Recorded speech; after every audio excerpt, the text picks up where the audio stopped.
Water in our entire state and in the desert Southwest is a scarce commodity and getting scarcer with climate change and drought conditions. Our river gets basically turned on and off seasonally to accommodate agriculture. So the public water supplies, like we are, tend to rely on groundwater. The Lower Rio Grande Public Water Works Authority, or LRG PWWA, is a special district established under New Mexico law to provide water and wastewater service in our multiple service areas. We just added 2 more, so we are up to 6. We all had the same engineers. We all had the same attorneys. We all dealt with the same bankers, with the same funding agencies, the same regulatory agencies. We started kind of feeling the ability to work together, to provide mutual aid to each other, to provide assistance to each other. And it grew to the point of, we can do something better for our communities. They went and asked for funding, and the governor's office basically said, you need to go back and figure out your priorities and then come back and ask for money. And they did.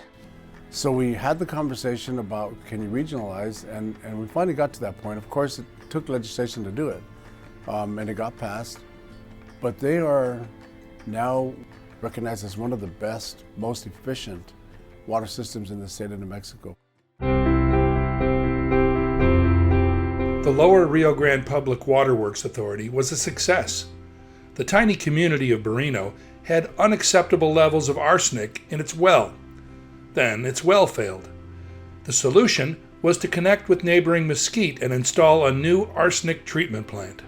So the community of Barreno had limited resources. It would have been difficult to impossible for them to solve their arsenic problem on their own.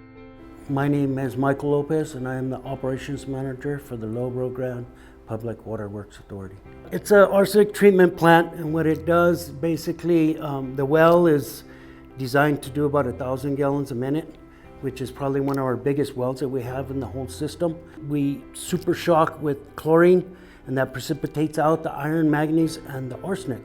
And then out comes out the water without the iron, the manganese, and the arsenic. Oh, this facility has meant a whole lot for the community. Basically, we're going to be in compliance now with arsenic. We're going to be under the MCL, which is 10 parts per million. So they're going to really benefit from that, from some good drinking water. The impact we had from RCAC and RCAP, we attended trainings put on by RCAC. We attended informal meetings. And I saw this as a mechanism with RCAC's assistance to get beyond the water and wastewater. Let's bring in community development. So we have housing projects, we have economic development along some of the corridors where we have larger water lines.